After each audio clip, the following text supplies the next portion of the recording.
बिस्मिल्लाहिर्रहमानिर्रहीम। अस्सलाम वालेकुम नाज़रीन, मैं हूं आमशरी आरिफ हमीद भट्टी, लाहौर से और अहम तरीन खबरों के साथ।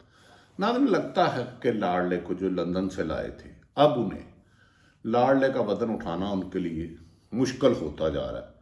अवाम का उसके खिलाफ गमो गुस्सा, अवाम की नापसंदगी और लाडले की रोज़ बरोज़ डिमांडें, जिसे ये नाम बिलावल भुट्टो साहब ने मोहतरम नवाज शरीफ साहब को दिया है। कहा जा रहा है कि लाडले को अब इक़्तिदार तक पहुंचाना मुश्किल होता जा रहा है, क्योंकि लाडला अभी इक़्तिदार में आने से पहले ही पर पुर्जे खोलने लग पड़ा है। 2/3 मेजोरिटी, जबकि ग्राउंड रियलिटी पे वो 25 सीटें भी मुख्तलिफ सर्वे के मुताबिक ले नहीं पाता। मुस्लिम लीग नून सख्त मुश्किलात का शिकार है। लगता है कि इनका अगर नवाज शरीफ साहब ने अपनी पुरानी रविश ना छोड़ी तो मुश्किलात का शिकार और इक़्तिदार से दूरी उनका मुकद्दर बन जाएगी। दूसरी तरफ तहरीक इंसाफ ने आज बगैर किसी लीडर के खैबर पख्तूनख्वा के जिला कोहाट में ऐसा जलसा किया कि खंदकें खोदी गई, लातादाद रुकावटें खड़ी की गई, लेकिन आवाम के समुंदर ने हर दीवार तोड़ दी और केपी के पूरा तहरीक इंसाफ इमरान खान के नाम पर गूंज उठा। एक तरफ नाज़रीन इमरान खान की मकबूलियत जो किसी भी तरीके से कम नहीं हो पा रही, अवाम ने इमरान खान को अपनी जिद बना लिया है, अपनी मंजिल बना लिया है। इमरान खान का रास्ता नहीं छोड़े, बावजूद के जेल में हर सख्ती हर ऑफर उसने ठुकरा दी। लेकिन दूसरी तरफ अभी लाडला जो 4 साल बाद नवाज शरीफ साहब आए थे, उन्हें सहूलत लीग भी कहा जाता है, लाडली लीग भी कहा जाता है, रिलीफ लीग भी कहा जाता है। अब सुना है उन्हें लाने वाले नाराज हो गए हैं, क्योंकि उन्होंने पहली 2/3 मेजोरिटी मांगी, जब उनके आगे जमीनी हकायक रखे गए कि आपके तो बड़े बड़े लीडर इलेक्शन जीत नहीं सकते, आपकी खुद सीट भी बहुत कन्फर्म नहीं है। अब 2018 नहीं 24 में इलेक्शन हो रहे हैं और इस वक्त इमरान खान का जादू सर चढ़ के बोल रहा है। हर सख्ती, हर रुकावट, हर लापता इंटरव्यू करके इमरान खान की मकबूलियत को कम करने की बजाय अवाम खां का इजाफा, इमरान खान की मकबूलियत में इजाफा और वादिया बरतरी दीवार पर लिखी नजर आ रही है। और ऐसे में आपको अगर तरीके इंसाफ खड़ी होती है तो जिताना मुश्किल ही नहीं, नामुमकिन है। 18 को 20 तो किया जा सकता, 19-20 किया जा सकता, लेकिन 2-20 को नहीं किया जा सकता। दूसरी तरफ नाजरीन, नवाज शरीफ फिर गलती कर बैठे। एक वोटर को ही नहीं, वोटर की अक्सरियत तरीके इंसाफ की, और लाने वाले को ही पहली दफा आंख दिखा दी कि मैं इस्तेकाम पार्टी को नहीं लूंगा। जिम्मेदार जराए कहते हैं, जिम्मेदार जराए के उन्होंने कहा कि आप जानते हैं आपको जब लाया गया आप इश्तिहारी थे, आप सजा याफ्ता थे, आप अपने सगे भाई की हुकूमत में नहीं आए, आपकी एनफील्ड में जमानत कराई गई, आपको जो प्रोटोकॉल दिया गया जिसका आप डिजर्व नहीं करते थे।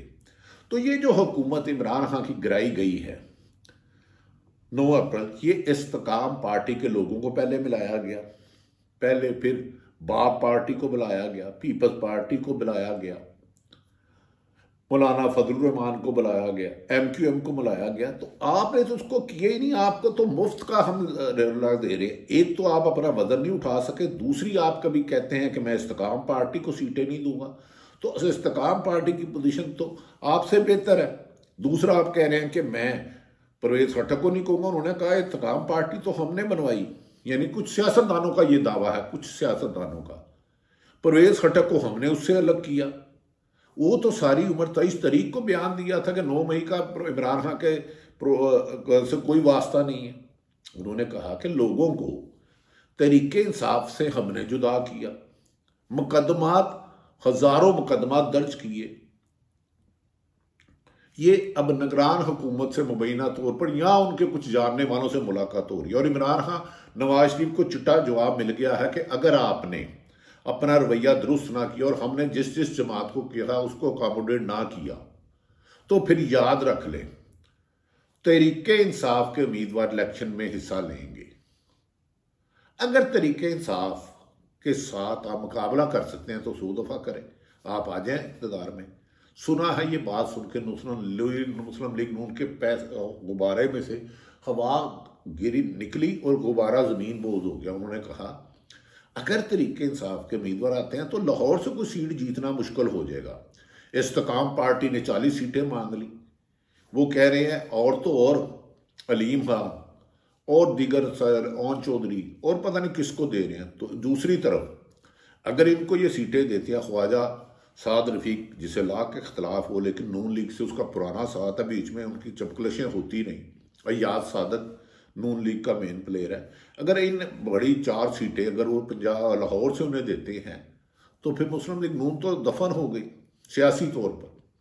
पंजाब में जितनी सीटें मांगी हैं तो नून लीग अगर अकेली उतनी सीटें जा जाए तो इक़्तिदार में तो 2/2 क्या तो सीधा अक्सरियत नहीं मिलती। इधर उसे क्योंकि इस्तेकाम पार्टी को अकोमोडेट करना पड़ा, KPK में पाकिस्तान तरीके इंसाफ परवेज खटक पार्लियामेंटेरियन को अकोमोडेट करना पड़ा, उधर MQ को करना पड़ा। उन्होंने कहा भाई आप अपने बदन पे नहीं आए, अपने वोट बैंक पे नहीं आए।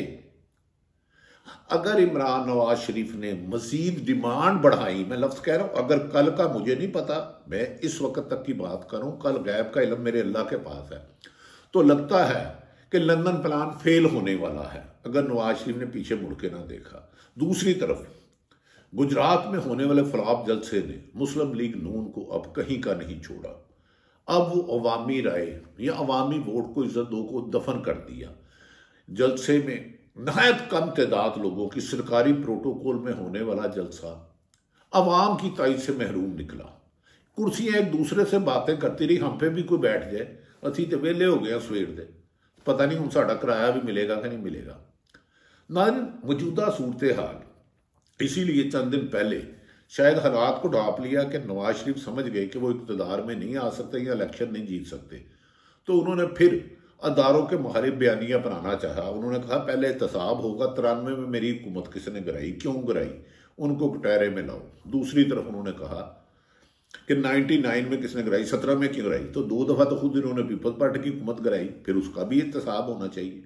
इन्हें 17 में निकाला तो यूसुफ रजा गिलानी वज़ीर आज़म थे, ये खुद शेरवानी पहने गए थे, फिर उसमें भी एहतसाब होना चाहिए, उसके तो जिम्मेदार ये हैं ना। ये सारी बातें लाड़ले की बढ़ती हुई डिमांड और अवाम से फासला, वोटर का दूर होना और तरीके इंसाफ हर चारों सूबों में इस तेजी से मकबूलियत का ग्राफ ऊपर जा रहा है कि उसे शिकस्त देना इस वक्त बज़ाहिर बादिउल नज़र में अगर उसके उम्मीदवार होते हैं तो नामुमकिन है, मुश्किल नहीं, अब नामुमकिन हो चुका है। अगर जो एनवायरमेंट मुस्लिम लीग नून को दी जा रही है, मौलाना फजलुर रहमान को दी जा रही है, मुस्लिम लीग नून को दी जा रही है, उससे सिर्फ 30% भी तरीके इंसाफ को इलेक्शन मुहिम चलाने की इजाजत दी गई, तो तरीके इंसाफ आंखें बंद करके 150-150 से ज़्यादा सीटें ले जाएगा। नवाज शरीफ को जब ये कहा गया कि आप जो हम कहते हैं वो करें, आपको इस्तेकाम पार्टी को भी करना होगा, इस पर नून लीग में सख्त इंतशार फैल गया कि कुर्बानियाँ हमने दी। अब नवाज शरीफ हमेशा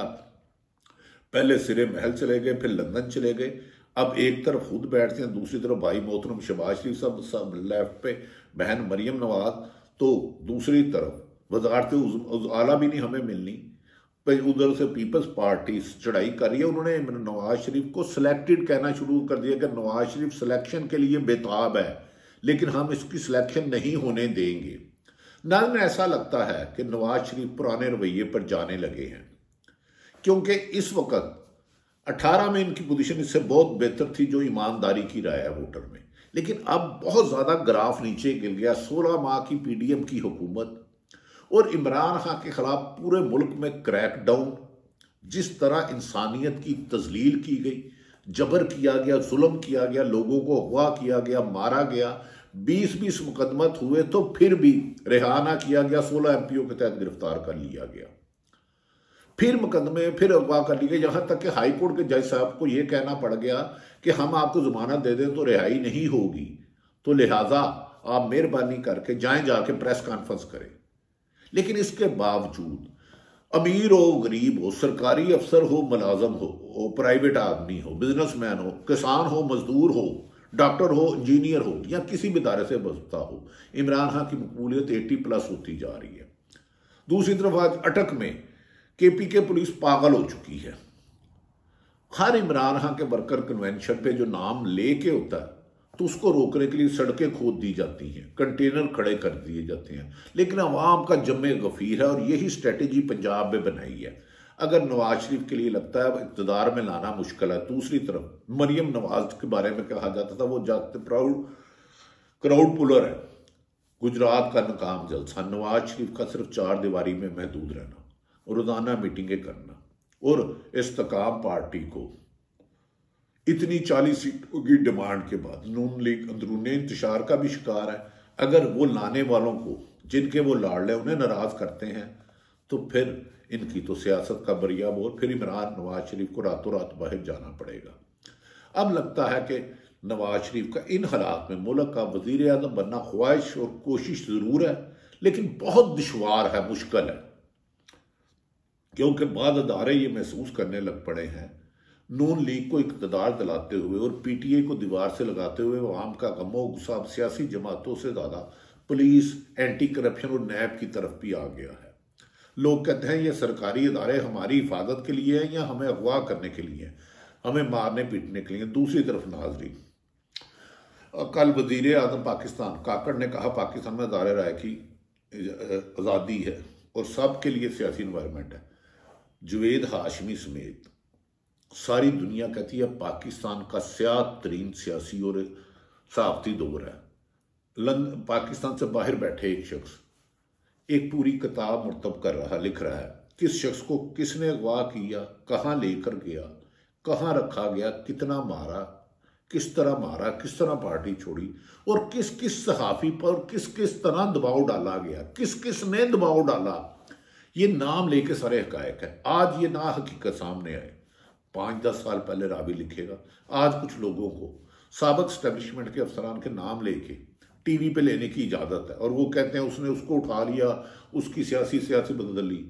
तो लेकिन अगर आजकल जो नैब कर रही है, FIA कर रही है, पुलिस कर रही है, जेल हुकाम कर रहे हैं, अगर ये हकायक सामने आए तो फिर पत्थर भी रोएंगे, ज़मीन क्यों नहीं फट रही। नाज़रीन, एक अच्छी खबर, इमरान रियाज मेरा छोटे भाइयों की तरह 4.5 माह लापता रहा, लेकिन अल्लाह का करम है, हम इस बात पर शुक्र अदा करते हैं कि वो अब काफ़ी 99% सेहतमंद हो चुका है। मेरे प्यारे नहायत प्यारे भाई का मैं बात सुन रहा था उसामा गाजी से। उन्होंने कहा एक ओन चौधरी, उसका क्या करैक्टर है मैं उसकी तफसील में नहीं जाऊँगा, मुझसे अच्छे होंगे, लेकिन उन्होंने नवाज इमरान खान के आगे उन्हें मैंने तस्वीर पढ़ते हुए पकड़ा। सियासत में कोई रोल नहीं है। इमरान खान के लिए क्या किया और क्या क्या उन्होंने बयान दिए, मैं इस वक्त नहीं जाऊँगा। नवाज शरीफ के साथ मिल गए, फिर जहांगीर तरीन जो कंपैरेटिवली सबसे बेहतर जहांगीर तरीन आदमी है, उन्होंने इमरान रियाज से मुलाकात की ख्वाहिश की तो उन्होंने इनकार कर दिया। उन्होंने कहा तुम तो जिसने तुम्हें आज ओन चौधरी बनाया, तुम्हें तो तुम्हारे गार्डन टाउन में दूसरी गली में कोई नहीं जानता था। जो मिलोगे मैं वीडियो बनाऊंगा और लोगों को करूंगा, तुम मुझसे मनसूब नहीं करोगे। इमरान रियाज आपकी इस जुर्रत को मैं सलाम करता हूँ। याद रख लें, बुरा वक्त आता है, गुजर जाता है, किरदार हमेशा जिंदा रहते हैं। हम भी आजकल बैकफुट हुए हैं, सच कहने की इजाज़त नहीं है, झूठ से गुरेज करते हैं। ओन चौधरी को आपने रोक बहुत अच्छा किया। मुझे उम्मीद है कि आप सच के रास्ते पर चलते रहेंगे और जो भी सच के रास्ते पर चलता है। लेकिन मेरी अदारों से गुजारिश है, आजकल कुछ लोग एस्टेब्लिशमेंट के जो रिटायर हो गए उनका नाम लेके टीवी पे बहुत संगीन इल्ज़ाम लगा रहे हैं। ये आपके लाडले नहीं है, ये आपको डसेंगे। मुल्क से मोहब्बत, मुल्क से इश्क करना पाकिस्तानियों के खून की रगों में शामिल है। ज़रूरी नहीं कि जो आपकी हाँ में हाँ मिला दे वो आपसे मुखलस है। सच कहना बड़ा मुश्किल है। नाज़रीन, लगता है कि तकदीर इमरान खान की तरफ मेहरबान हो रही है। जो नवाज शरीफ को वज़ीर आज़म बनाना चाह रहे थे या बनाना चाह रहे हैं, जितनी भी सियासी जमातें हैं, लगता है रास्ता वज़ारत उज़्मा का इमरान खान की तरफ से ही जा रहा है। अब देखते हैं उस रास्ते को दुनिया रोकती है या अल्लाह का बनाया हुआ प्लान कामयाब होता है। यकीनन अल्लाह ही हर चीज़ पर कादर है और उसकी मर्ज़ी के बगैर पत्ता भी नहीं हिल सकता। ज़ालिमों के बारे में बाहर लिखा जा रहा है, कौन कौन से किरदार क्या क्या कर रहे हैं। अल्लाह ताला पाकिस्तान के लिए बेहतर हो, पाकिस्तान का हामी और नासिर हो। पाकिस्तान जिंदाबाद।